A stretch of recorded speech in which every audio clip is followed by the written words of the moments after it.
J. Syarif, Sarjana Hukum, Magister Hukum Kesehatan, Ketua Asosiasi Rumah Sakit Swasta Indonesia Bandung Raya. Kepada Dr. Tami Syarif kami persilahkan. Ya, terima kasih Pak Theo sebagai moderator. Juga selamat malam buat teman-teman semua, sejawat semua. Terima kasih juga buat Pak Hendra yang sudah memfasilitasi ini. Jadi yang ingin saya sampaikan ini adalah bahwa Permenkes yang baru ini mengikat kepada seluruh dokter, baik itu yang praktek mandiri maupun yang di rumah sakit. Ini agak berbeda dengan yang ketentuan-ketentuan yang dulu, yang tadi Pak Theo katakan di 269 ya. Nah, itu pertama. Kemudian yang kedua adalah bahwa kalau yang dulu itu masih menggunakan rekam medis yang konvensional. Artinya ya, kalau dulu saya praktek juga cuma pakai kartu biasa gitu ya, kalau praktek mandiri ya. Tapi sekarang ini peraturan ini mengharuskan dokter yang praktek mandiri pun harus menggunakan rekam medis elektronik. Nah, ini yang harus kita sikapi. Mengapa? Jangan sampai nanti tiba-tiba kita didatangi oleh oknum ya, saya katakan oknum ya, yang mencoba dalam tanda petik mengail di air keruh gitu ya. Nah, ini yang harus kita antisipasi. Kenapa? Mumpung pemberlakuannya ini masih dimungkinkan sampai di Januari 2024. Artinya apa? Artinya kita masih punya nih persiapan nih, sekitar 1 tahun lebih ya. Kita mempersiapkan diri. Bagaimana kita menyikapi peraturan ini. Jangan sampai nanti kita terkena imbasnya. Kalau kita tidak tahu, tadi Pak Theo kan katakan bahwa ini sudah dicatat di lembar negara ya. Artinya nggak ada tuh orang mengatakan, oh saya nggak tahu, oh saya nggak pernah dengar ada aturan ini, nggak pernah dengar, nggak ada itu, nggak ada. Ada tahu tidak tahu, dengar tidak dengar, kalau sudah dicatatkan di lembar negara itu dianggapnya sudah tahu dan harus diikuti. Nah, kalau yang dulu mungkin teman-teman yang bekerja di klinik atau di rumah sakit itu juga sudah menjalankan rekam medis elektronik. Tapi itu kan fasilitasnya ada di klinik, ada di rumah sakit. Kita cuma tinggal duduk manis mengerjakan saja. Itu urusan apa-apanya itu urusannya rumah sakit atau urusan klinik. Nah, kalau nanti di tahun 2024 ini, kita yang praktek mandiri di rumah pun harus melakukan itu.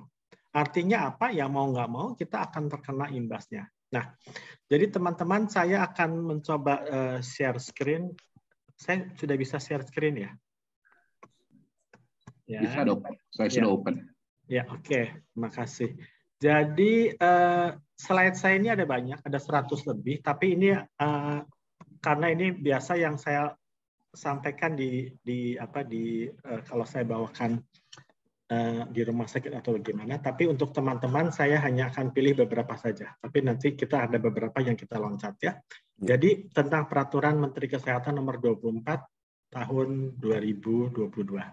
Nah, yang pertama, ini ada rancu dikit ya. Ini bahwa berbicara tentang rekam medis elektronik, judulnya adalah rekam medis elektronik. Tetapi sebagian besar dari pasal-pasalnya ini, dari pasal 3 sampai 39 itu berbicara tentang rekam medis elektronik. Ya, jadi sebetulnya kalau menurut saya judulnya seharusnya bukan rekam medis, tapi tentang rekam medis elektronik. Ya, tapi itu ya itu kebijakan dari kementerian ya. Nah, kemudian ini pertimbangannya apa? Adalah pertimbangannya karena perkembangan teknologi digital. Nah, kemudian aturan hukum tentang rekam medis itu sebetulnya sudah ada dari tentang elektronik ini sudah ada dari sejak tahun 2008 ya. Ini pengembangannya saja ya, tidak perlu mungkin ya buat kita ya. Ini juga nggak perlu. Ini anatomi PMK-nya juga rasanya kita tidak perlu. Nah, ini saya hanya akan menjelaskan sedikit saja supaya kita semua mempunyai pemahaman yang sama tentang apa itu rekam medis dan rekam medis elektronik ya. Jadi saya berbicara dari segi filosofinya, bahwa Locke itu mengatakan bahwa manusia itu punya hak untuk hidup dan melanjutkan kehidupan. Jadi bukan hanya hak hidup, tapi hak untuk melanjutkan kehidupan. Artinya kalau saya sakit, saya punya hak untuk pergi ke dokter karena mau melanjutkan kehidupan saya. Kemudian yang kedua adalah saya punya hak untuk memilih. Itu hak asasi dasar manusia ya. Artinya apa? Saya kalau sakit, saya mau pergi ke klinik, mau pergi ke dokter, tetangga saya dokter, tapi saya mau pergi ke dokter yang jauh, itu hak saya. Dan hak untuk memilih.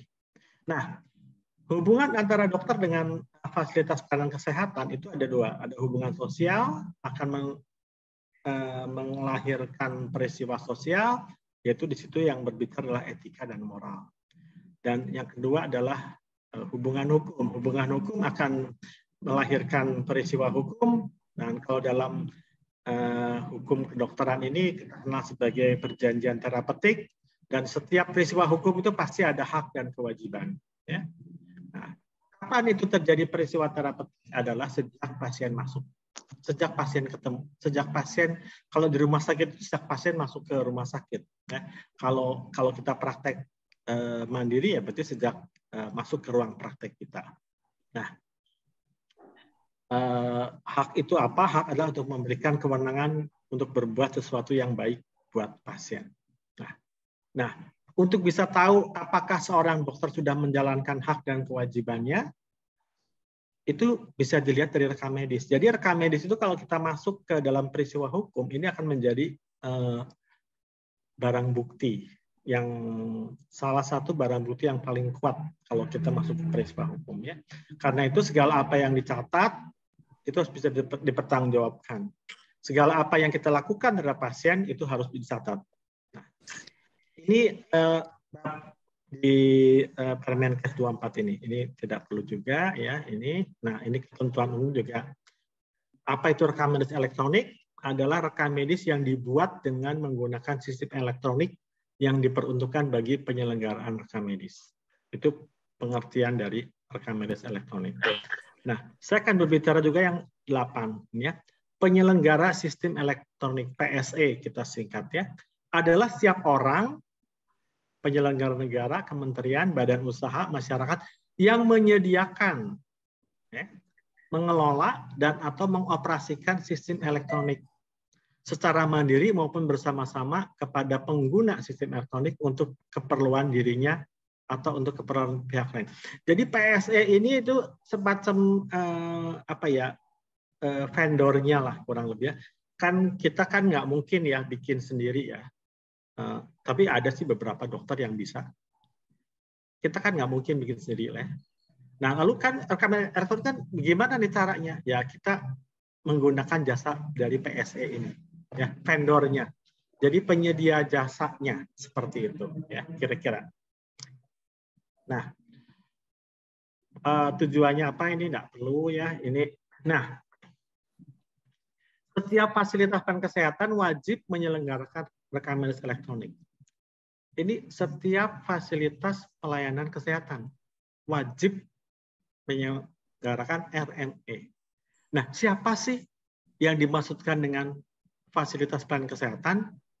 Yaitu ini tempat praktek mandiri, dokter gigi dan atau tenaga kesehatan lainnya, puskesmas, klinik dan sebagainya. Jadi mungkin malam ini penekanannya ada di yang A, ya, tempat praktek mandiri. Artinya kita praktek sore di rumah itu ini masuk. Artinya dokter yang praktek sore ini juga harus menggunakan RME. Ya. Nah, kewajiban meningkatkan medis juga berlaku bagi fasilitas pelayanan kesehatan yang menyelenggarakan pelayanan telemedicine. Kalau telemedicine sebetulnya biasanya sudah langsung terkonek dengan rekam medis elektroniknya. Biasanya seperti itu ya. Nah, yang harus kita lihat lagi adalah bahwa ini penekanan yang adalah penyelenggara rekaman elektronik sebagaimana pada ayat 1 dilakukan sesuai dengan ketentuan dalam peraturan menteri ini. Artinya apa? Pada waktu kita membuat rekaman elektronik itu nggak boleh seenak kita gitu tuh. Harus sesuai dengan ketentuan yang ada di PMK ini. Jadi nggak bisa bilang ini, saya mah nggak mau, Pak, ribet banget sih, kenapa? Saya mah pengen yang simpel aja, nggak bisa. Harus yang sesuai dengan aturan ini. Ya, nah, aturannya mana? Nah, itu nanti akan diatur tersendiri kalau kita lihat nanti di pasal 40 ya, ada pedomannya. Pedoman rekaman elektronik. Nah, masalahnya pedomannya sekarang mana? Belum terbit, belum keluar. Ya kita tahu lah ya Indonesia biasanya nanti pedoman itu kemungkinan bisa keluar 1 bulan, bisa keluar 2 bulan, bisa keluar 3 bulan. Kita walahu alam kita tidak tahu kapan. Nah, tetapi setidaknya kita tidak bisa mengatakan begini. Oh kalau gitu nanti dulu tunggu pedomannya aja deh. Enggak. Kita sudah siap-siap dari sekarang. Kenapa jangan sampai nanti kalau pedomannya keluar, waktunya mepet, kita menyelenggarakan medisnya tidak sesuai dengan pedoman, itu akan lebih repot lagi. Lalu apa acuannya? Ya acuannya yang ada di PMK ini. Nah, kira-kira seperti itu. Karena ada beberapa sejawat yang sudah menghubungi saya mengatakan, gimana sih saya pakai vendornya ini? Ada yang bilang gini, saya pakai adik saya bisa bikin kok. Oh ya silahkan, tapi kan ada aturannya. Udah sesuai belum dengan PMK ini? Nah ini harus kita lihat. Ya. Nah, kapan penyelenggara tadi ya? Sejak pasien masuk sampai pasien pulang atau dirujuk atau meninggal.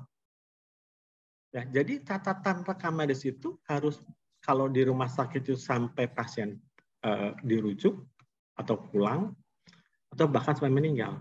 Artinya apa? Artinya setiap hal yang berhubungan dengan pasien itu harus dicatat dalam rekam medis. Ya. Nah, ini tadi ya, ini hanya ringkasannya saja. Nah, kemudian ingat fasilitas pelayanan kesehatan yang menyelenggarakan rekam medis itu dia harus menyusun SPO. Kalau di rumah sakit SPO udah ada ya, udah dibikinin ya sama manajemen ya. Kalau praktek sendiri gimana sih SPO-nya gitu ya. Nah, aturan meminta untuk membuat SPO, mau nggak mau harus bikin SPO gitu loh. Nah, masalahnya kan sekarang begini, vendornya mana yang mau kita pilih? Tentu akan berbeda satu vendor dengan vendor lain. PSE 1 dengan PSE yang lain itu akan berbeda.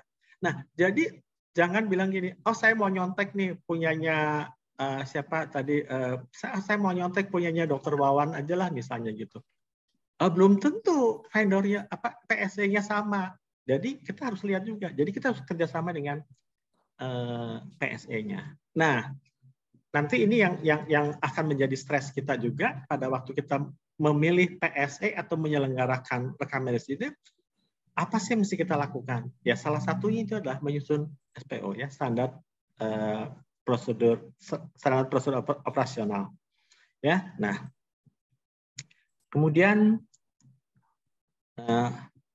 nah ini rekam medis elektronik itu terhubung dengan subsistem lainnya di Fasiankes tersebut.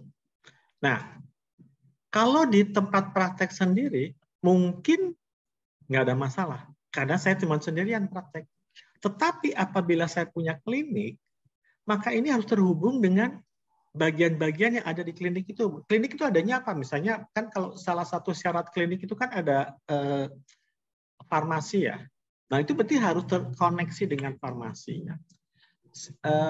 Ada laboratorium, berarti harus terkoneksi dengan laboratoriumnya. Jadi nggak bisa, saya cuma mau praktek dokternya aja gitu tuh. Nggak bisa, karena harus terhubung dengan subsistem lainnya yang ada di klinik tersebut atau di puskesmas tersebut atau di rumah sakit tersebut. Ya, itu harus. Ini persyaratan dari PMK ini. Nah, ini tadi sudah ya. Nah, kalau ini sih untuk di rumah sakit ya. Berarti ada unit kerja tersendiri. Ya, unit kerja tersendiri. Sekarang kalau di tempat praktek gimana? Boleh nggak dikerjain sendiri? Nah, kalau klinik mungkin bisa ada unit tersendiri, artinya itu ada yang mengerjakan, ada orang khusus yang mengelola sendiri, ada orang khusus yang mengerjakan sendiri. Bagaimana kalau di tempat praktek saya praktek cuma sendirian kok, saya juga praktek nggak pakai perawat, nggak pakai juru tulis dan sebagainya. Sekarang gimana? Ya, mau pakai sendiri boleh nggak? Misalnya seperti itu. Ya, nah ini tadi sudah ya. Nah, Menteri memfasilitasi pelayanan RME di fasilitas pelayanan kesehatan. Artinya apa? Kita tuh nggak bisa bilang begini, aduh saya nggak punya, dalam tanda petik ya, saya nggak mampu nih beli PSE gitu ya, atau kerjasama dengan PSE itu nggak mampu nih misalnya. Nanti costnya jadi gede dong gitu ya. Nah, ini menteri udah memfasilitasi, artinya kementerian itu punya PSE sendiri. Menteri itu udah punya sendiri. Kementerian itu udah punya PSE. Artinya apa? Jadi kita tidak punya alasan untuk mengatakan bahwa saya nggak mungkin bekerja sama dengan PSE, misalnya karena itu cost-nya besar dan sebagainya. Menteri akan mengatakan pakai aja punya kementerian. Ya, jadi ini artinya adalah kita tidak bisa mengelak. Mau tidak mau kita harus pakai menggunakan ini. Ya. Nah, kemudian harus dilihat lagi bahwa Nah, kalau PSE-nya itu kita mau kerjasama dengan PSE salah satu perusahaan ya, misalnya penyelenggara ya, kita harus tanya ke mereka. PSE yang kamu bikin, aplikasi yang kamu buat itu kompatibel nggak dengan yang satu sehat ya yang ada di kementerian. Nah, kemudian itu bisa berkomunikasi tukar data nggak dengan dengan yang lainnya, dengan kementerian misalnya. Nah, ini kita harus tanya ke PSE atau ke vendor yang mau kita kerjasama itu. Kalau misalnya kita bikin sendiri, misalnya, saya punya kemampuan, adik saya punya kemampuan. Nah, apakah yang dibuatnya itu bisa nggak berkomunikasi, artinya punya koneksitas tidak?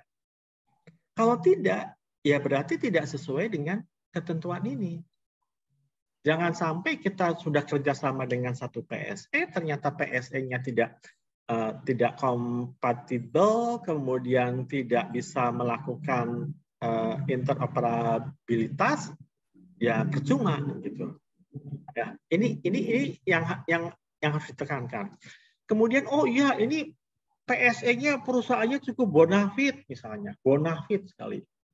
Ingat bahwa ternyata itu ada sistem elektroniknya itu sudah ditentukan oleh pemerintah.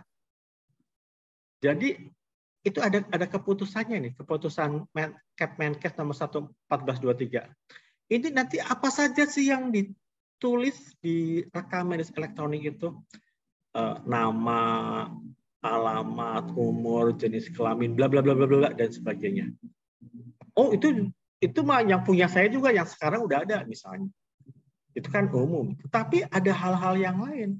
Kenapa? Karena pemerintah itu menginginkan data pasien kita ini masuk ke pemerintah. Sehingga pemerintah bisa mengolah data tersebut menjadi untuk membuat sebuah kebijakan. Misalnya, ternyata di Indonesia ini penderita hipertensi ini kebanyakan pada usia 50 tahun misalnya. Ya. Dan ternyata mulai tahun sekian punya kecenderungan hipertensi ini sudah timbul mulai umur 30-an misalnya. Ya. Nah, itu pemerintah itu punya kepentingan itu. Kenapa? Untuk mengambil satu kebijakan. Nah, karena itu harus bisa terhubung dengan satu data yang pemerintah punya.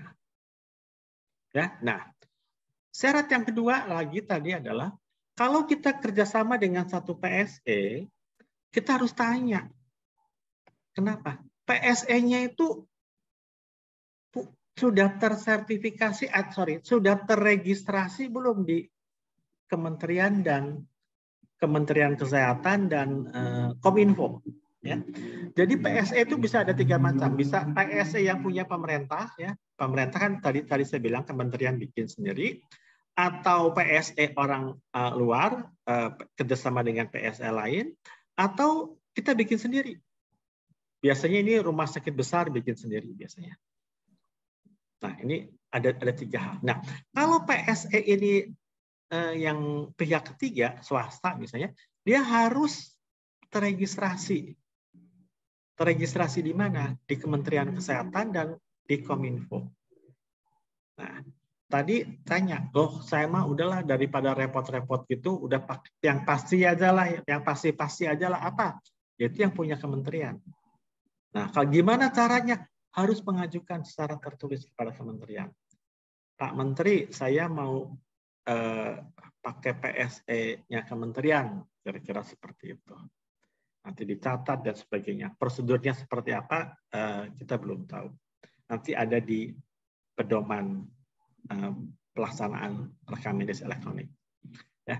Jadi paling mungkin kalau orang yang dokter-dokter yang praktek mandiri, paling mungkin adalah kita menggunakan PSE yang punya pemerintah atau kita menggunakan PSE yang swasta, yang punya orang lain, yang punya perusahaan. Ini tadi sudah, ini sudah, ya. Nah, tadi juga sudah, ini juga sudah, semuanya sudah kebanyakan ya. Nah, sekarang siapa yang mengerjakan? Ternyata seluruh rekam medis elektronik itu yang mengerjakan itu, kalau saya berbicara di rumah sakit ya, ini semuanya itu adalah perekam medis. Yang dikerjakan oleh dokter atau tenaga kesehatan itu hanya mengisi informasi klinisnya. Semuanya ini yang ngerjain bukan dokter kalau di rumah sakit. Ya. Ini registrasi pasien, pendistribusian, pengolahan informasi, penginputan dan sebagainya itu oleh perekam medis. Yang dilakukan oleh dokter itu hanya informasi klinisnya saja yang nulis di situ. Sekarang yang menjadi pertanyaan adalah kalau saya praktek di rumah sendiri, berarti saya harus punya orang ini dong, ya kan? Nah, itu kan kos lagi. Ya, boleh nggak ini dikerjakan sendiri? Ya, boleh saja sih sebetulnya. Cuman kalau kita melihat dari apa ya, dari tadi variabel yang harus diisi itu, saya ngebayangin itu satu pasien itu bisa kali lebih-lebih kalau pasien baru itu bisa setengah jam kali ya. Hanya untuk ngutik-ngutik yang kayak beginiannya. Karena banyak sekali itu isiannya banyak sekali. Jadi ya nggak aneh kalau misalnya berarti kita sekarang mungkin harus ada orang pembantu kita yang bisa membantu ini misalnya. Ya, mangga silahkan itu. Tapi yang penting adalah bahwa yang dokter kerjakan itu adalah untuk pengisian informasi klinisnya itu yang harus mengisi dokter. Jadi nggak ada lagi nih istilahnya, aduh saya nggak mau ngisi itu gitu. Kenapa? Karena data ini akan terkonek ke datanya pemerintah. Ya. Nah, kemudian ini ya. Nah sekarang masalahnya kan gimana sih cara ngisinya, bagaimana cara mengolah datanya dan sebagainya. Itu kan kalau orang rekam medis kan memang mereka sekolahnya seperti itu. Nah berarti kalau kita mau mengerjakan sendiri, ya berarti kita harus belajar dulu nih, harus ada pelatihan dulu. Nanti memang ada pelatihannya seperti contohnya ini ya. Pada keterbatasan tenaga, pada Fasiankes dapat dilakukan oleh nakes lain yang mendapat pelatihan rekam medis elektronik. Artinya nanti akan ada pelatihan nih. Boleh nggak dokternya ikut pelatihan? Boleh aja kalau mau. Boleh saja, ya kan? Nah, registrasi itu apa? Di registrasi itu nanti ada isiannya. Variabelnya apa saja sih pada waktu registrasi yang ditulis itu, nama dan sebagainya itu ada semua di sana. Ya. Nah, itu kan nomor rekam medis, nomor pasien, NIK ini karena nanti akan terhubung, kan rencananya kan akan ada satu data ya. Jadi nomor NPWP, nomor NIK kependudukan, entah apa lagi lah, itu akan menjadi satu. Jadi satu orang cukup punya satu nomor di Indonesia. Ya, data itu termasuk agama, pekerjaan. Ini kalau nanti kita lihat di apa namanya di variabelnya itu, pekerjaan juga macam-macam, pendidikan juga macam-macam, checklistnya itu banyak sekali ya. Memang membuat apa ya, buang waktu lah gitu. Kalau biasa kan kita kan nuliskan cuman singkatnya, ini karena checklistnya banyak sekali ya. Nah ini yang tadi saya bilang, mungkin satu pasien bisa 30 menit ya. Lalu bagaimana kalau pasien itu, tapi ini sih jarang lah ya, pasien kalau datang ke praktek mandiri tidak punya identitas dan sebagainya, jarang. Ini biasanya untuk di rumah sakit ya, seperti itu. Nah, ini pendistribusian, ini kalau di klinik ya, ini untuk yang klinik ya, pasal 15 ini. Ini di klinik, kemudian, nah ini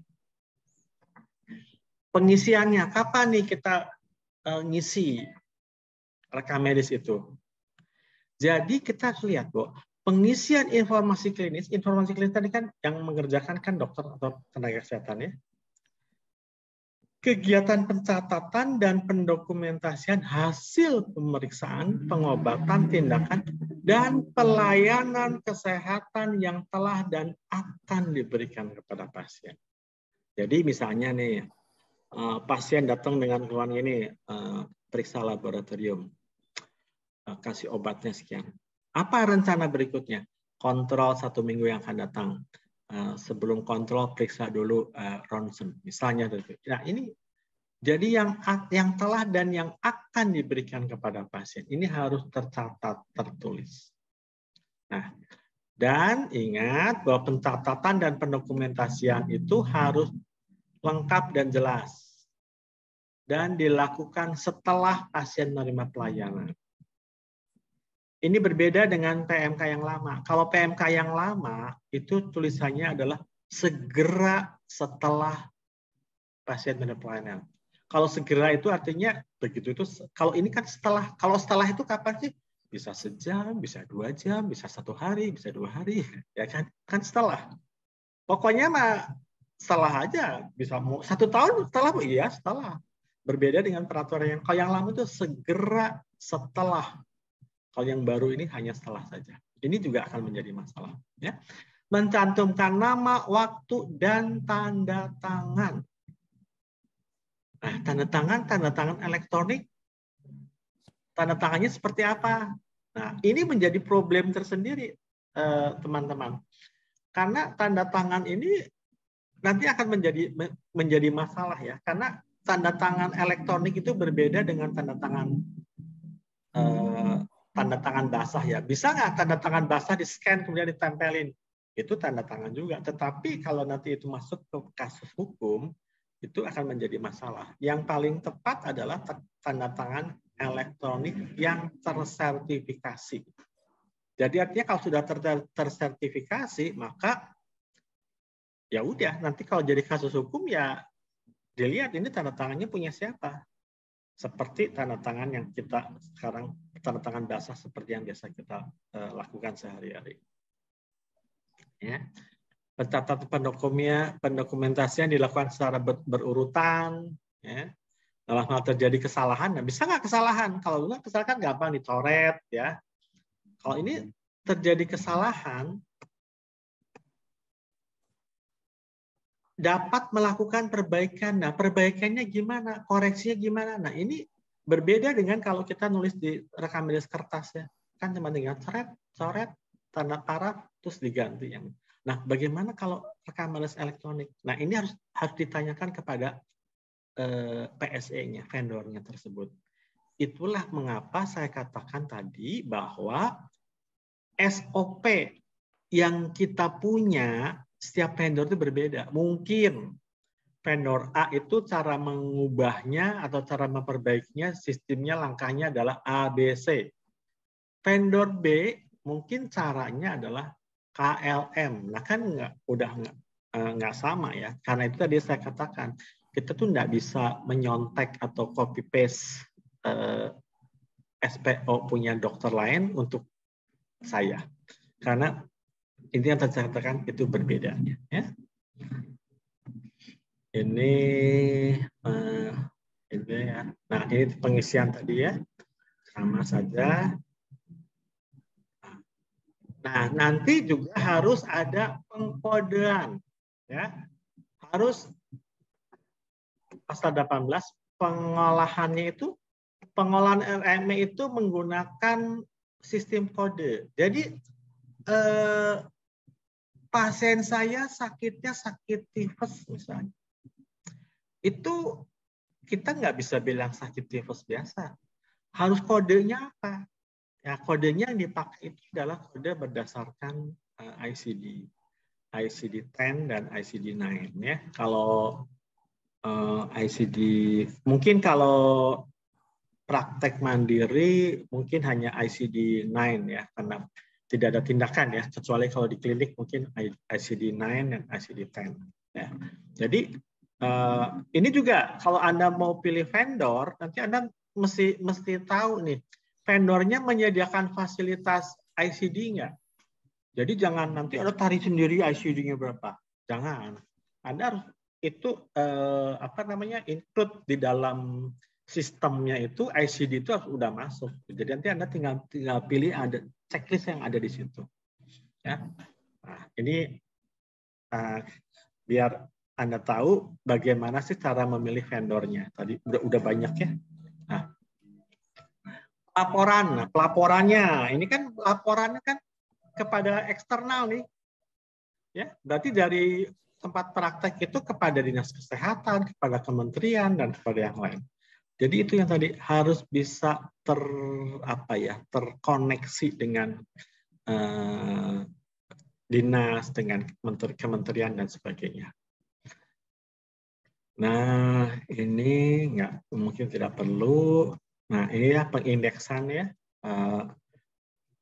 Tapi ini juga nanti Anda harus bisa harus vendor itu harus punya sistem bagaimana kalau mau melihat pasien saya yang datangnya misalnya saya pengen tahu pasien saya yang antara umur 10 tahun sampai 20 tahun.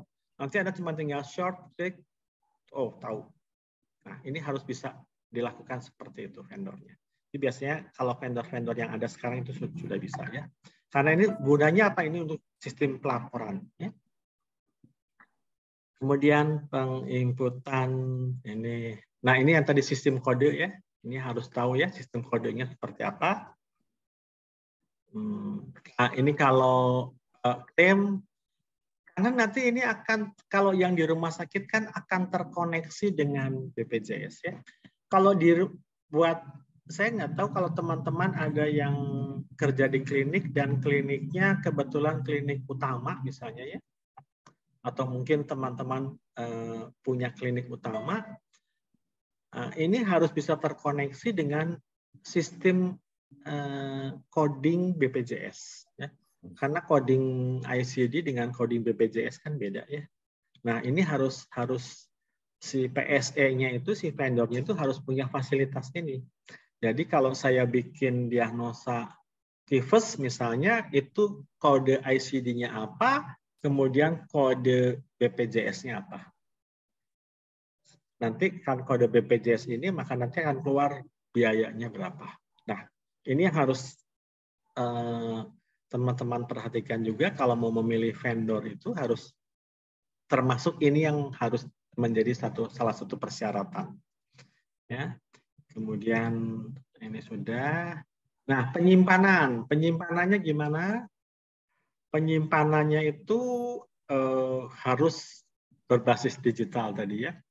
Nah, ini yang mau saya tekankan lagi pada pasal 20 ayat 2. Penyimpanan RME harus menjamin keamanan, keutuhan, kerahasiaan, dan ketersediaan data. Artinya apa? Begitu saya butuh data, harus bisa cepat ketemu. Yang repot kan kerahasiaan. Kenapa? Kan data yang saya punya ini pasien tadi misalnya Pak Theo ini pasien saya gitu kan.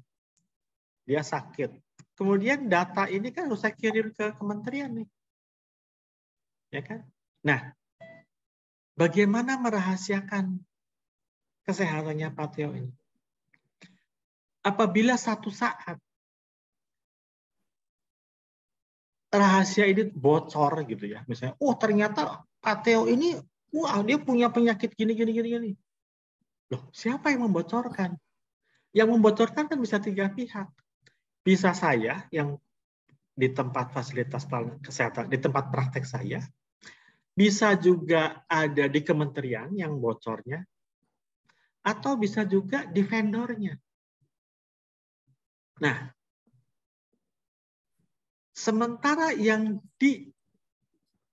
ditekankan oleh pemerintah itu adalah bahwa seolah-olah yang harus menjaga itu kita, dokternya, fasilitas pelayanan kesehatan.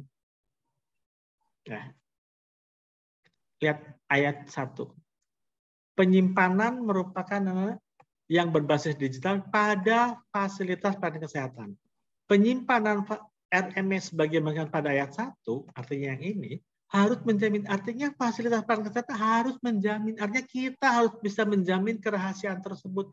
Padahal yang ngebocorin bukan kita. Misalnya yang ngebocorin itu, artinya bukan ngebocorin ya, mungkin tidak sengaja bocor lah ya, atau dihack misalnya. Itu bocornya itu sebetulnya adanya di kementerian atau justru ada dari vendornya tersebut. Nah, bagaimana kita bisa mengatakan atau jangan, jadi maksud gini, jangan semuanya itu dibebankan ke fasilitas pelayanan kesehatan. Kalau bocor itu memang yang harus menjaga kita, tetapi kalau kita tidak membocorkan, kita kan harus bisa melindungi diri kita. Nah, bagaimana kita melindungi ini? Itu nanti dibuatkannya dalam bentuk perjanjian kerjasama antara kita, dokter, dengan si PSE-nya. Supaya aman. Jadi kalau orang PSE kan orang tekniknya kan ya. Jadi orang teknik itu bisa tahu bahwa oh kalau ininya misalnya saya terus terang tekniknya saya nggak ngerti ya. Misalnya kalau kuncinya di fasilitas pelayanan kesehatan itu masih terkunci, maka berarti bocornya bukan di situ misalnya. Ini misal contoh saja ya. Saya tidak tahu pasti. Kalau ini bocornya kayak begini, caranya begini, maka itu kemungkinan bocornya dari kementerian misalnya seperti itu.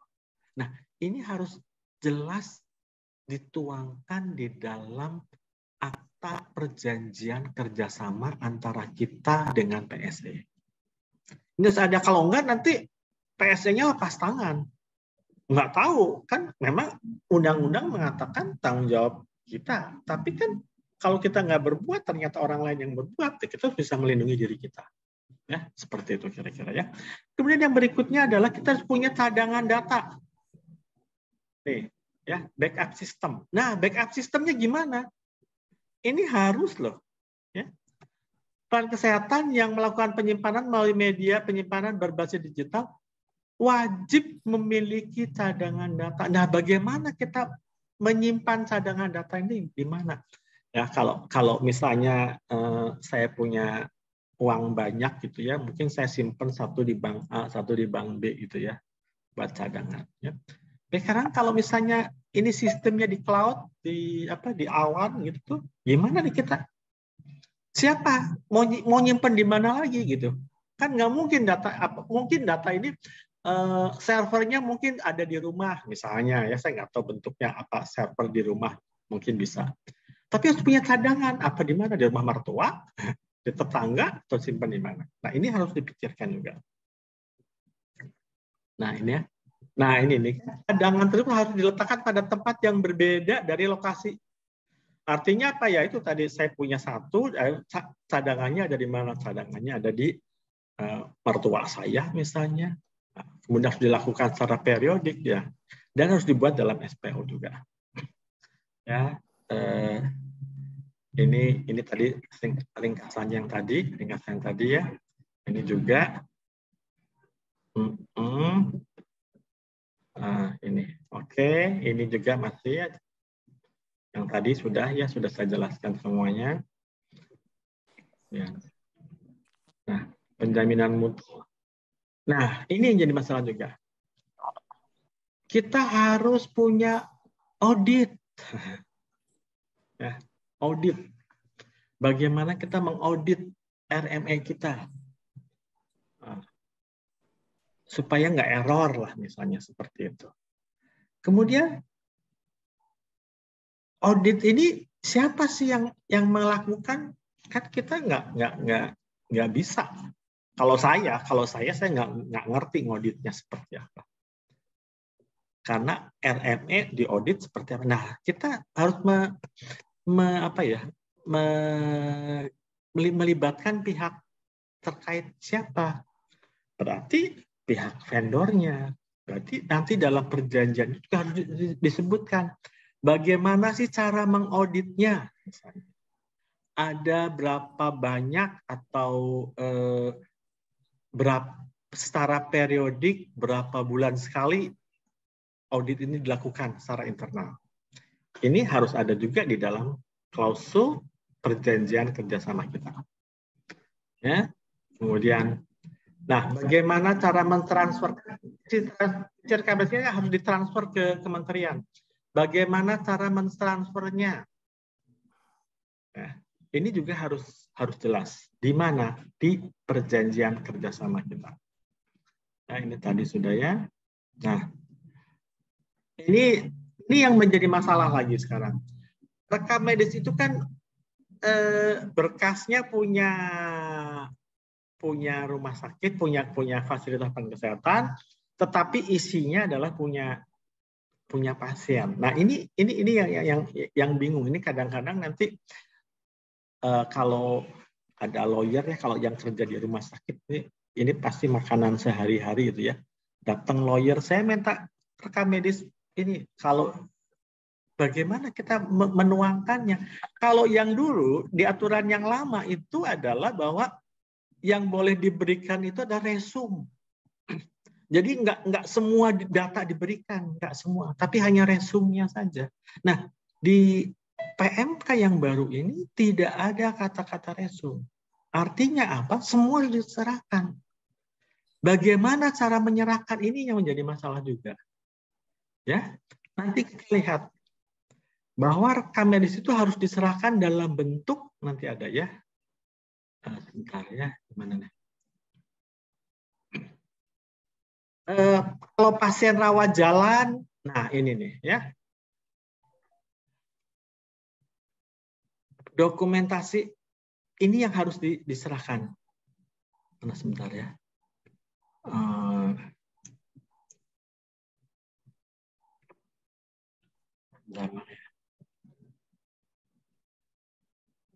Nah, ini nih. Kalau pasiennya rawat inap dan UGD, ya, maka yang diserahkan itu adalah ini.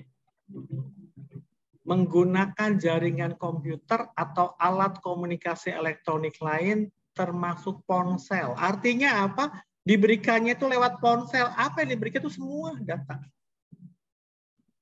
Ya. Pada saat pulang. Ya. Siapa? Kepada siapa? Boleh kepada keluarga terdekat. Dapat disampaikan kepada keluarga terdekat dalam hal usianya kurang dari 18 tahun. Atau pasien dalam gawat darurat, atau pihak lain yang disetujui. Nah, ini harus hati-hati. Karena kan kita, misalnya nih, punten ya, kalau misalnya ada di daerah nih, saya nggak punya ponsel, si ibu teh.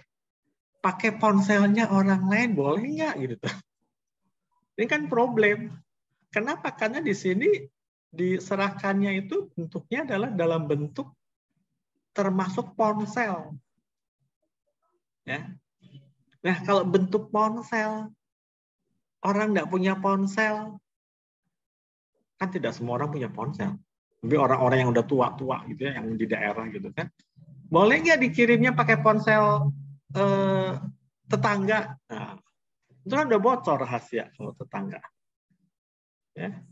Nah, apa yang disampaikan pada saat pasien pulang? Isir kami. Artinya apa? Pada waktu pasien pulang itu kapan? Kalau pasien pulang di klinik saya, misalnya di praktek pribadi saya, ya berarti kan ini hasil pemeriksaannya apa, diagnosanya apa, rencana pemeriksaannya apa, ya. Dan bukan dalam bentuk resume. Artinya data semua yang ada di checklist rekam medis elektronik itu harus diserahkan kepada pasien pada saat pasien itu keluar dari ruang praktek kita. Nah, bisa bayangkan ya kita ya, bagaimana repotnya kita pada tahap-tahap. Mungkin kalau udah terbiasa mungkin enggak, tapi kan ini kan banyak jebakan di sini. Kalau mungkin orang-orang yang dokter praktek di kota ya mungkin semua orang punya ponsel agak. Atau di daerah pasiennya udah tua enggak punya ponsel. Nah, ini bahaya ini. Ini bahaya ya. Ya, dokter, kami ya. kita punya waktu 5 menit lagi sebelum tanya jawab ya, dok. Ya. Sedikit lagi dah ini. Siap, siap. Iya. Ini juga nggak perlu ini. Nah, ini tadi keamanannya. Nah, ini kerahasiaan. Kita jaga kerahasiaannya loh. Tapi bagaimana menjaga kerahasiaannya kalau mungkin rahasianya kita bisa jaga oleh kita. Tapi kalau itu kebocoran ada di tempat yang lain, ini kan sulit untuk mendeteksinya. Nah, ini tadi sudah. Ini ringkasannya saja. Ini sudah. Nah, kapan perbaikannya? Perbaikan itu bisa dilakukan hanya oleh orang yang punya akses ke pemberi pelayanan, ya, yang punya. Dan paling lama 2x24 jam sejak data tersebut diinput. Jadi perbaikan itu kalau ada kesalahan itu boleh diperbaiki kan tadi kan, tapi hanya 2x24 jam. Nah, ini harus ada punya hak akses. Hak akses itu siapa saja sih yang boleh buka rekam medis elektronik itu? Kalau misalnya, ini akan menjadi masalah lagi ya teman-teman ya. Misalnya nih, saya praktek nih hari ini. Memang saya yang praktek, tetapi kalau saya sakit, misalnya ada dokter lain yang menggantikan saya. Nah, bagaimana hak akses itu diberikan? Kalau dia nggak dikasih hak akses, ya dia nggak bisa membuka. Lagi zoom dulu nih. Nggak bisa ngebuka rekam medis semua. Nah, ini harus dipikirkan juga bagaimana caranya nih. Ya, buat kita semua yang kalau kan biasa dokter kan tidak semua praktek terus ya. Ada dokter pengganti dan sebagainya. Nah, hak aksesnya seperti apa ini harus dipikirkan jauh-jauh hari ya. Nah, ini tanda tangan elektronik tadi ya. Apa itu tanda tangan elektronik? Tidak akan saya bahas sekarang ya. Nah, ini kerahasiaan yang harus kita jaga ya, hati-hati ya. Nah, isi rekam medisnya harus dijaga oleh semua sampai kapan? Sampai pasien itu meninggal. Walaupun pasien telah meninggal, artinya selamanya. Ya, tidak boleh dibuka rahasianya. Nah, lalu bagaimana kalau misalnya untuk waris, untuk klaim, untuk asuransi misalnya. Ya. Ini ada ketentuan. Jadi kapan rekam medis itu boleh dibuka misalnya untuk klaim pasien meninggal. Kemudian kan biasa kan ada data ya diminta oleh asuransi bahwa betul pasien meninggal sakit apa-apa dan sebagainya. Nah, itu bisa dibuka tapi dengan beberapa persyaratan. Ya. Ini pembukaan rekam medis seperti biasa ya. Rasanya udah hampir habis nih. Oke, ini nggak perlu. Ini Nah, ini ya tadi pembukaan rekam medis. Karena perlu. Nah, sorry, ini yang mau saya sampaikan buat teman-teman ini ya. Audit medik itu sekarang harus dapat minta izin ya. Bisa bayangkan ya. Audit medik itu harus minta izin ke menteri. Mana tadi ya? Nah, ini nih. Ketentuan untuk kepentingan ini, permintaan penegak ini ya. Ini audit medik itu harus minta izin dari menteri. Jadi bisa bayangkan ya buat teman-teman yang di rumah sakit itu seperti apa bingungnya ya. Persetujuan menteri kecuali perintah pengadilan, yaitu ini. Audit medik salah satunya. Padahal audit medik kalau di rumah sakit udah sering ya dilakukan, karena harus minta izin menteri. Nah, ini nggak ada biasa seperti yang lama ini ya. Nah, jangka waktu penyimpanannya paling singkat ada 25 tahun ya. Kalau dulu mah cuma 5 tahun ya, sekarang 25 tahun. Nah, ini oke, sepertinya ini udah selesai. Ya. Nah, ini ya, pedomannya ini tadi ya, pasal 40. Ketentuan lebih lanjut ada di pedoman. Tetapi pedomannya yang tadi saya katakan walahu alam, kita tidak tahu kapan akan keluarnya. Ya, udah selesai. Ya. Terima kasih, dokter. Nah, apakah Anda ada pertanyaan? Anda boleh tulis kolom chat. Kalau nggak, Anda boleh bubuhkan tanda tangan teracung supaya kita bisa undang Anda bicara selama maksimum 5 menit untuk bertanya ya. Namun sebelumnya, Dok, ini kita kan PSE-nya ini ada 2 kan, baik pemerintah sendiri, DPS, maupun yang vendor mandiri atau swasta.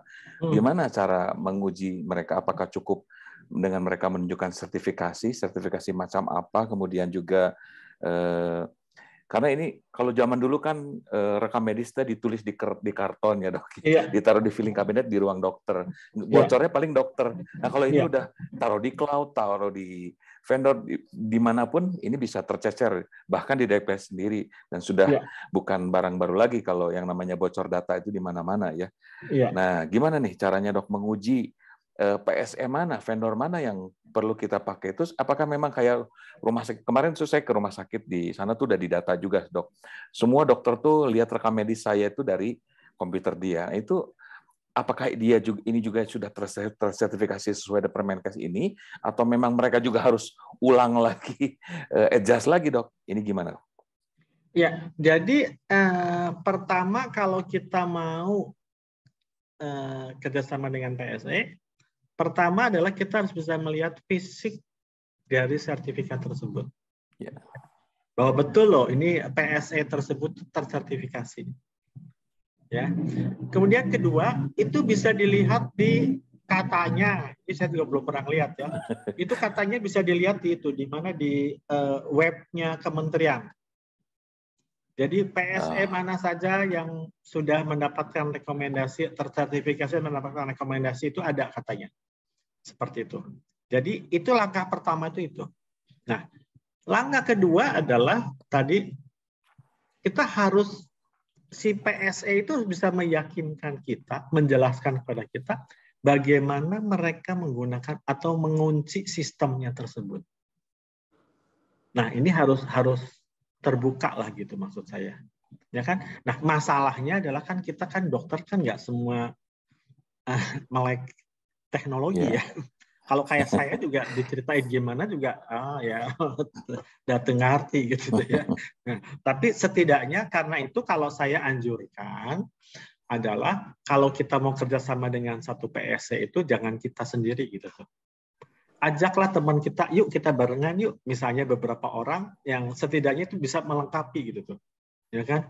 Karena mungkin kan ada, kalau enggak ya kita bawa saudara atau teman yang mengerti tentang elektronik. Itu untuk menjaga. Baik. Nanti juga kita hari ini kehadiran Dr. Sofia mewakili salah satu PSE, nanti kita akan berbincang dengan beliau ya. Dok, ini pada bagian ke-6 dari Permenkes baru ini, itu kan tentang pembukaan isi rekam medis, terutama di pasal 34 angka 1 huruf C dikatakan pembukaan isi rekam medis itu atas persetujuan pasien itu dilakukan untuk salah satunya keperluan pembayaran asuransi. Nah, ini ada pertanyaan dari Since Purawinata dari lulusan 91. apakah rekam medisnya dalam bentuk PDF resmi untuk klaim asuransi kebutuhan lainnya bisa diakses itu gimana, Dok? Jadi gini, itu kan kalau ini ya, kalau kita berbicara yang sistem lama ya, itu kan pasti teman-teman dokter ini sering kan disuruh mengisi form dari asuransi kan? Ya betul. Nah, form asuransi, nama, tanggal sekian, datang tanggal sekian, keluhan apa, diagnosa apa, dikasih obat apa gitu kan? Ya. Nah, saya nggak tahu teman-teman semua itu pada waktu mengisi itu sudah minta persetujuan belum ke si pasiennya? Seharusnya minta persetujuan. Biasanya ya kan? sih saya yang bawa, Dok, karena misalnya saya mau reimburse nih, Dok. Saya yang bawa, Dok, bisa nggak tolong bikinkan surat ini? Dari rumah sakit nanti ditanya juga, ini asuransi atau bayar mandiri, Pak? Gitu biasanya gitu. Ya, nah itu yang ada kan sebetulnya kan ada perjanjian antara pasien dengan asuransi. Oh iya, betul. Iya kan? Bahwa asuransi itu selalu ada itu. Pada waktu kita masuk asuransi kan sudah tanda tangan kan? Ya. Bahwa saya memberikan kuasa kepada pihak asuransi untuk meminta data kita. Iya, betul. Betul kan? Betul. Itu sebetulnya masih kurang. Oh. Kalau saya di rumah sakit saya, itu tetap pasiennya, karena itu hanya, itu kan perjanjian antara pasien dengan asuransi. Bukan pasien dengan rumah sakit.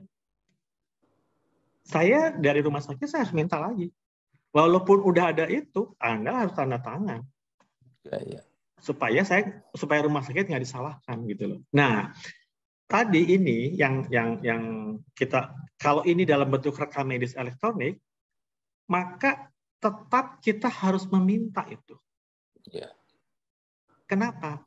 Ya zaman sekarang kan banyak ya orang mencari peluangnya. Jangan sampai. Nah, jadi yang mau saya katakan ya, kita ini belum bisa pure rekam medis elektronik. Ya. Tetap masih ada yang harus beberapa bagian yang masih dalam bentuk kertas. Ya. Contohnya adalah begini, inform consent. Sekarang kalau inform consent, mungkin ya kalau rumah sakit besar itu mungkin dokternya sudah pakai rekam medis elektronik, sign-nya pakai rekam medis elektronik. Tetapi bagaimana dengan pasiennya? Pasiennya kan nggak mungkin punya tanda tangan digital kan? Iya. Dia kan tanda tangannya pasti pakai tanda tangan scan. Iya. Karena kan memang dimungkinkan. Bagaimana apabila terjadi satu kasus dia ngelak? Nah ini mas scan bukan tanda tangan basah. Iya. Nah jadi tetap inform consent itu tidak bisa 100% menggunakan RNA. Kecuali ada alat seperti alat untuk kita bisa tanda tangan pakai trackpen gitu ya, Dok, ya, kayak tanda tangan itu juga, kartu kredit gitu itu ya. Kan itu sama dengan itu yang namanya tanda tangan elektronik tidak tersertifikasi. Oh gitu. Ya, nah tanda tangan elektronik yang tidak tersertifikasi, apabila terjadi kasus hukum di pengadilan, itu harus bisa dibuktikan bahwa itu betul tanda tangannya dia. Repot lagi itu. Iya. Kalau kita terima kiriman paket kan kita tanda tangan di layar dia yang kecil itu, atau itu tersertifikasi, Dok? Tidak. Kalau yang tersertifikasi kan bentuknya kan seperti barcode itu. Iya. Wah, ini kerjaan. Ini berarti selama 1 tahun ke depan nih sampai Januari 2024, Depkes harusnya sosialisasi besar-besaran ya ke rumah sakit, ke dokter-dokter ya. Iya. Silakan bila rekan-rekan dokter yang lain ada yang ingin mengajukan pertanyaan, langsung dibuka saja mic-nya, langsung ditanyakan kepada Dr. Tami Syarif. Silakan. Atau saya mau ketemu dengan Dr. Sofia dulu nih, Dr. Sofia Musa. Selamat malam, Dok. Nah, ini dia dokter lulusan 84. Selamat malam. Dok, Anda ini mewakili sebuah PSE swasta ya, boleh dikatakan vendor mandiri seperti itu. Apa yang kok seperti barang baru ya buat kami nih? Apakah ini ternyata udah barang lama? Kemudian fasilitas apa yang Anda berikan dan bagaimana Anda bisa menyatakan bahwa lembaga Anda ini tersertifikasi benar dan menjamin kebocoran tidak akan muncul dari pihak PSE Anda. Silakan, Dr. Sofia, 5 menit. Baik, pertama-tama terima kasih banyak untuk kesempatan yang diberikan pada saya. Ya, jadi awalnya itu sebetulnya sebelum ini saya sendiri dan ada teman juga bekerja di Rumah Sakit Eka Hospital ya.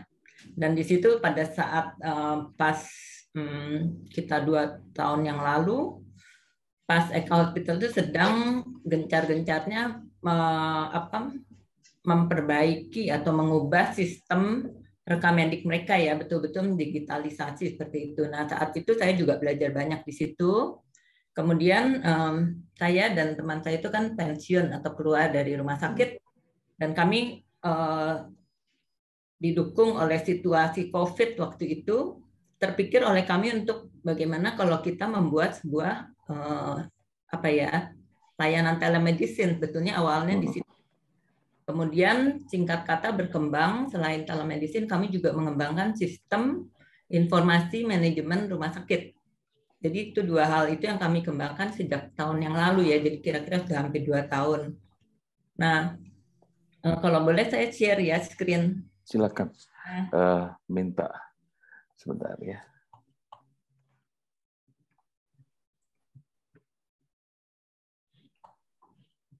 Ko Hendra mungkin bisa bantu. Sudah dibuka kok, silakan. Baik, silakan Dr. Sofia. Apakah sudah terlihat? Iya, Dok. Ya, aman. Oke, baik. Ya, ini secara singkat ya, ringkasannya gitu. Jadi yang kami bangun itu adalah sebuah telemedicine yang terintegrasi dengan SIM RS ya sebetulnya. Tapi SIM RS ini sendiri bisa dimodifikasi. Jadi kami sudah ada yang menggunakan SIM RS kami, yaitu 2 buah rumah sakit tipe C ya, dan juga ada sebuah klinik. Nah, jadi kita bisa sesuaikan dengan kebutuhan seberapa banyak fitur yang mereka butuhkan. Kemudian di sini kita bisa lihat ya, jadi di sini ada aplikasi kami itu ada yang berbasis web dan juga ada yang berbasis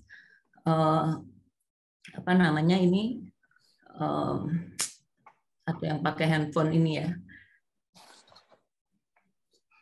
Ya di sini, jadi kita sudah membangun ini dan kita mempunyai rekam medis elektronik yang lengkap ya, dengan standar SOAP, kemudian juga terhubung dengan departemen-departemen di Fasiankes, dengan farmasi, lab, radiologi.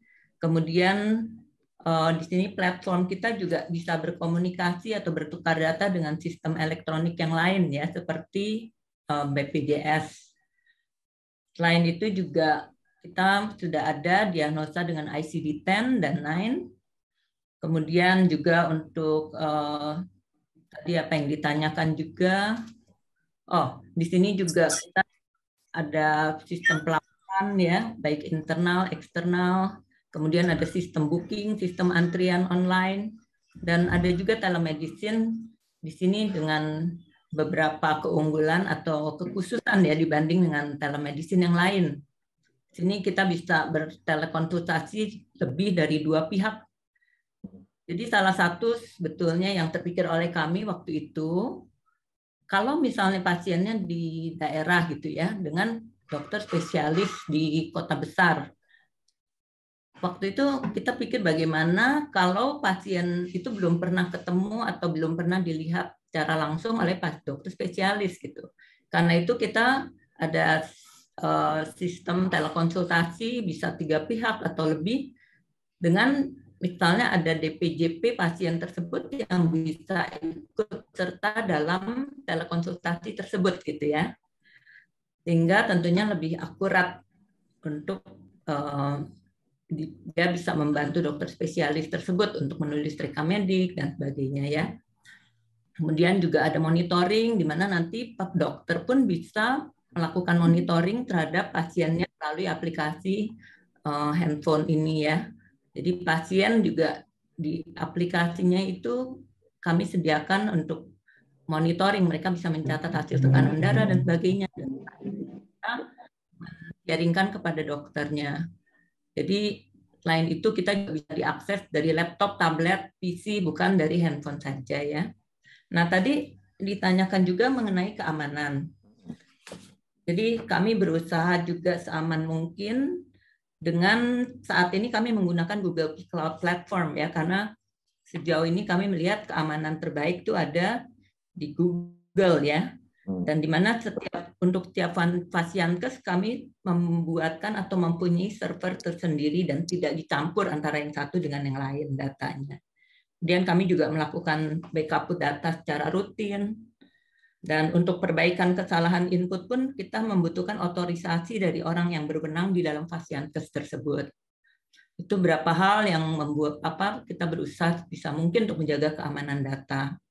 Selain itu, mengenai sertifikasi ya, saat ini kita sudah terdaftar di Kominfo dan sedang mengajukan audiensi dengan Kemenkes. Satu hal lagi, keunikan dari aplikasi kita itu sifatnya eksklusif ya. Jadi ini agak mirip dengan konsep di luar negeri, di mana dalam aplikasi ini dokter mandiri atau klinik atau rumah sakit itu mempunyai jaringan pasien sendiri. Dan pasien juga hanya bisa melihat dokter-dokter pribadinya atau dokter yang dia pilih gitu. Atau yang ada di dalam klinik atau rumah sakit di mana pasien tersebut menjadi pasiennya. Seperti itu kira-kira. Ya, terima kasih, Dok. Jadi ini Mbak masih sedang dijajaki dengan Kemenkes ya, Dok, karena kalau saya baca peraturan Menteri Kesehatan ini memang semuanya harus tersertifikasinya ke Kemenkes ya, Dok, pada ujung-ujungnya ya. Betul, Dok.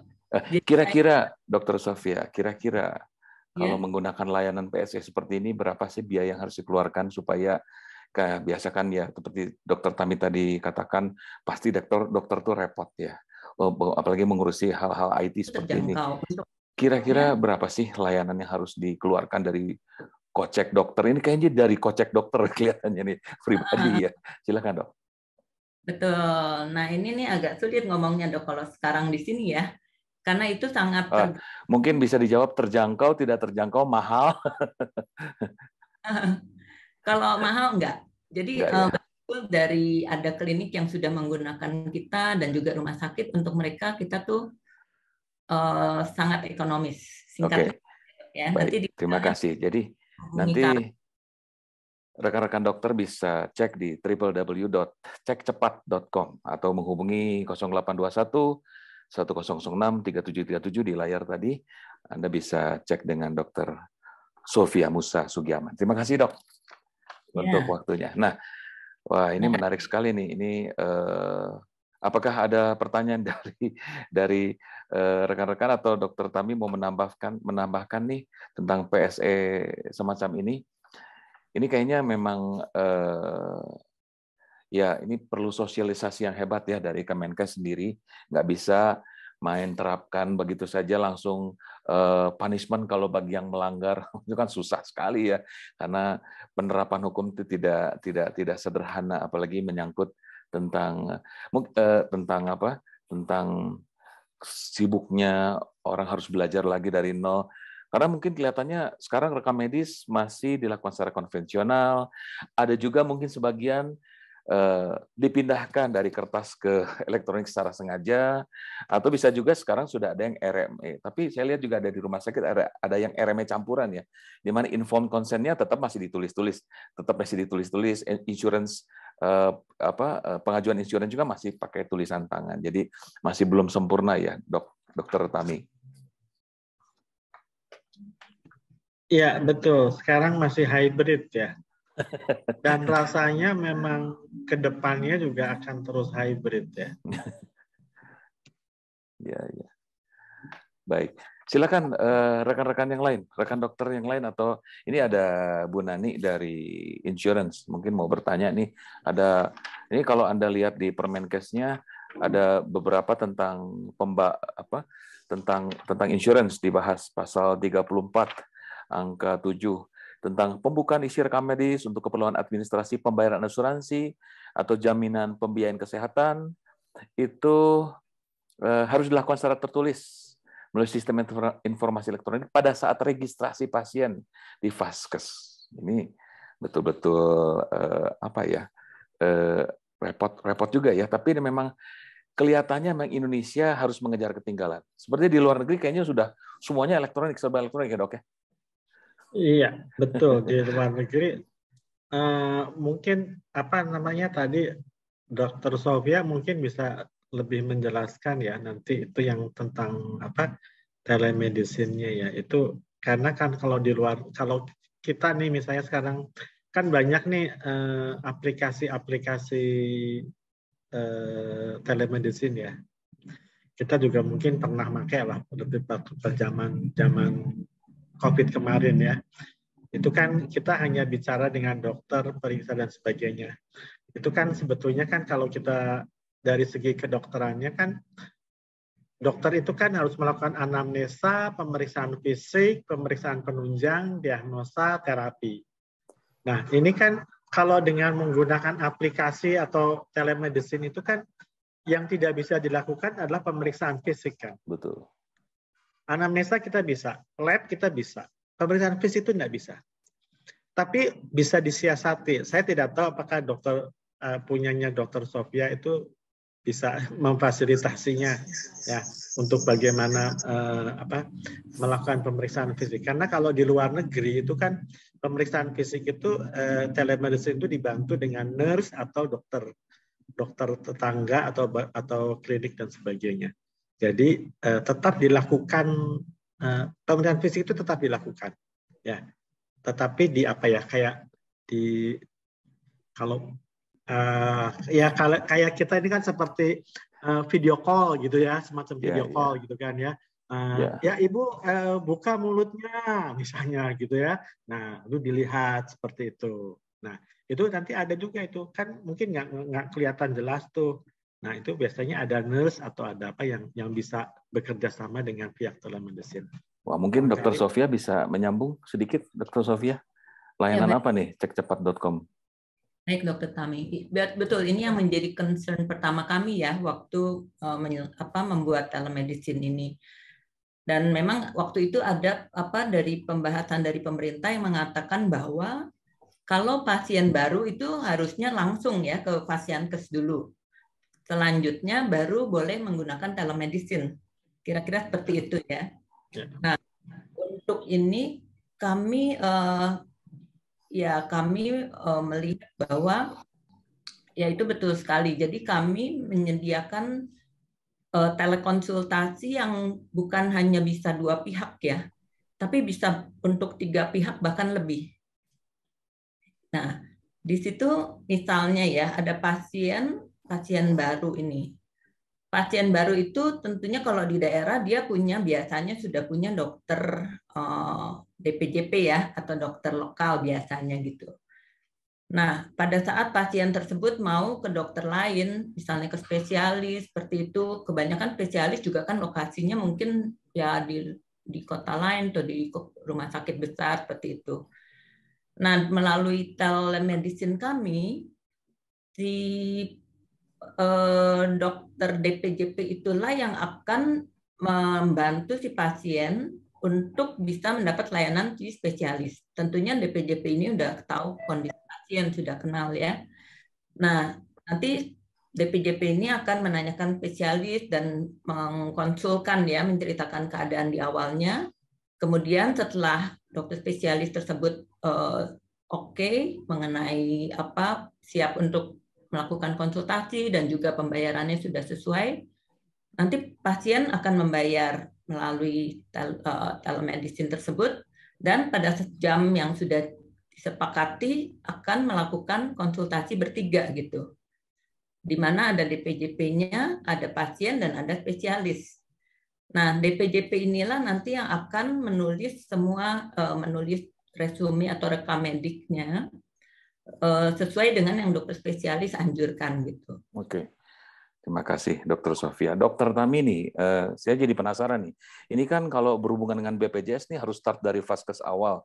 Biasanya puskesmas klinik terdekat. Apakah mereka siap nih untuk mengikuti era digitalisasi RME ini? Kalau ngomong tentang dokter yang swasta, mungkin rumah sakit, mungkin nggak masalah. Tapi kalau puskesmas, apalagi di desa-desa itu, apakah mereka siap nih? Mau nggak mau ya harus siap ya. Justru ini sebetulnya yang salah satu yang menjadi kekhawatiran saya adalah buat teman-teman yang bekerja kliniknya atau praktek mandirinya bekerja sama dengan BPJS. Karena BPJS kan biasanya kan pakai kacamata kuda deh. Jadi kalau apa yang ditetapkan itu harus dijalankan, kalau tidak nggak dibayar itu kan begitu BPJS kan. Teman-teman dokter pasti yang pernah kerjasama dengan BPJS itu pasti tahu itu, lebih-lebih yang di rumah sakit ya. Yeah. Jadi kalau nggak sesuai dengan BPJS itu nggak dibayar itu. Jam prakteknya nggak sesuai saja nggak dibayar kok itu. Iya, iya. Ya, jadi sekarang mungkin saja kan nanti satu saat, Anda kerjasama dengan kami BPJS, tapi Anda tidak menjalankan, belum menjalankan rekam medis elektronik, mungkin bisa ditolak atau ya, kalau misalnya dicabut atau diputus masih mending ya, tapi nggak diputus, kita mengerjakan atau nggak dibayar. Iya. Nanti muncul tagline di medsos, ini salah siapa ya? Nanti saling menyalahkan. Baik, tujuan dari Dr. Tami Syarif mengadakan webinar ini sebenarnya apa sih, Dok? Apakah hanya sekadar kita melek hukum kesehatan di bidang rekam medis elektronik atau apa yang Dr. Tami tuju? Ya, jadi sebetulnya gini. Tujuan utama mengapa saya men-share ini ke teman-teman semua adalah, pertama, saya ini manajemen di rumah sakit. Yeah. Rumah sakit saja itu bingung. Karena saya mendalami sekali ini PMK ini. Lalu saya terbayang bagaimana dengan teman-teman kita yang praktek mandiri. Yeah. Nah, rasanya sosialisasi terhadap dokter mandiri ini sangat sedikit. Nah, karena itu saya ingin supaya teman-teman dokter mandiri ini ikut terpapar lah gitu ya. Setidaknya ngerti, tahu bagaimana mengantisipasi apabila nanti kita menggunakan RME ini. Ya, salah satunya tadi, jangan sampai kita tuh, karena saya yakin dengan, terus terang saja, saya itu sudah banyak dihubungi oleh beberapa vendor PSE yang minta masukan. Gitu. Jadi saya sudah membayangkan, ini kan kesempatan buat penyelenggara PSE itu adalah untuk menjual produknya ya. Nah, saya tidak ingin teman-teman semua itu terjeblos jadi masuk perangkap dalam tanda petik ya. Yeah. Karena ketidaktahuan, ternyata ini PSE pakai PSE saya misalnya gitu. Ternyata dia nggak tersertifikasi. Yeah. Walaupun bagus, tapi kalau tidak tersertifikasi kan sama dengan percuma gitu kan. Atau yang tadi saya katakan, pokoknya nanti kerjasama, ya tanda tangan lah. Kita nggak ngerti hukum. Tahu-tahu nanti pada waktu terjadi permasalahan, karena kita tidak mendalami aturan hukumnya, nanti kita yang kena. Nah, itu sebetulnya concern saya di situ. Jadi biar teman-teman bisa paham gitu ya. Memang saya membayangkan sih, teman-teman ini kan, nantilah masih 1 tahun lagi gitu ya. Nah, itu kita nggak boleh seperti itu. Kita harus dari sekarang kita sudah mulai memikirkan. Dan saya sih sebenarnya lewat grup dokter ya, akan ada grup forum dokter ya. Kalau memang misalnya teman-teman ada yang nggak ikut, kemudian atau ada yang nggak kepikir nih sekarang tuh mau nanya apa gitu tuh, mangga silakan. Kita kan punya fasilitas WA group ya. daripada fasilitas WA Group kita juga Iya. tidak termanfaatkan. Iya. Enggak, silakan kalau ada yang mau japri atau japri langsung Dokter Tami ya. Boleh, Dok. silakan. Oke. Ya ini memang penting ya. Jangan sampai nanti dokter-dokter ini mengalami culture shock dan kaget ya kalau tiba-tiba. Tapi kelihatannya memang Dokter Tami orang yang tepat untuk mempionir ini semua karena Anda kan jargon rumah sakit nih. Biasanya kita melihat rumah sakit gimana nih, baru nanti dokter-dokter akan berkiblat ke sana kira-kira Dok ya. Ya. Mungkin karena waktu tinggal 3 menit lagi ke depan, kita minta penutup dari Dokter Tami apa yang ingin disampaikan sekali lagi untuk rekan-rekan sejawat. Ya, jadi buat teman-teman semua, ya pertama-tama saya terima kasih ya sudah mau mengikuti webinar ini. Walaupun kalau saya lihat di anggota WA itu kan sekitar 200-an ya, tapi tadi lihat hanya 38 ya, nggak apa-apa karena memang mencari waktu buat para sejawat ini memang sulit ya, mungkin masih ada praktik dan sebagainya. Tapi setidaknya saya bisa memberikan sesuatu lah buat teman-teman ya. Apa yang saya ketahui, yang tadi Pak Theo kan katakan apa sih concern saya kemarin, itu sudah saya sampaikan. Jadi intinya adalah saya tidak ingin teman-teman sejawat ini terperosok karena ketidaktahuan. Seperti itu. Ya. Nah, mudah-mudahan dengan webinar ini kita bisa sedikit tercerahkan. Baik. Sehingga apabila ada sesuatu, monggo silahkan, saya sih bersedia saja untuk mau dijapri atau mau gimana, mangga silahkan. Kalau memang nanti ada permintaan lagi dari teman-teman yang lain, mau webinar lagi seperti gini, ya itu urusannya Pak Hendra kalau ya. Iya. Rekan-rekan sejawat dokter yang budiman, Anda juga bisa googling nanti, Anda bisa ketik Permenkes nomor 24 tahun 2022 tentang rekam medis. Ini harusnya memang rekam medis elektronik, tapi ya memang ini mungkin mengganti yang lama, jadi biar judulnya sama ya. Jadi Permenkes nomor 24 tahun 2022, Anda bisa baca sendiri, pendek, cuma 20 halaman, 47 pasal, relatif lebih pendek daripada peraturan-peraturan menteri yang lain ya. Dan sekali lagi terima kasih atas nama keluarga besar alumni SMAK 1 BPK Penabur Bandung, kepada Dr. Tami Syarif, kepada Dr. Sofia Musa Sugiaman, kepada semua rekan sejawat, dan inilah ketua kami yang budiman, Bro Lim Hendra Irawan dari lulusan 84. Ya, selamat malam rekan-rekan semua. Sekali lagi terima kasih banyak atas kehadiran di webinar malam ini. Terima kasih yang sangat spesial untuk Dr. Tami yang sudah mempersiapkan materi, meluangkan waktu untuk share topik ini untuk kita-kita semua. Seperti yang dikatakan tadi, kalau ada yang kurang jelas ada apa di forum, kita bisa manfaatkan forum yang ada, kita bisa bertanya, biar nanti dari Dr. Tami bisa memberi penjelasan yang lebih detail. Sekali lagi terima kasih untuk semua teman-teman. Terima kasih kehadiran para dokter di sini. Terima kasih juga Dr. Sofia yang udah share mengenai produknya yang kebetulan sangat berkaitan khusus.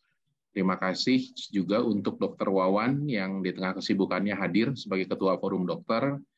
Dan last but not least, terima kasih kepada rekan kita, Bro Theo, yang sudah membantu memoderasi acara ini. Terima kasih semuanya, selamat malam. Salam dari keluarga besar alumni. Terima kasih, sampai jumpa lagi.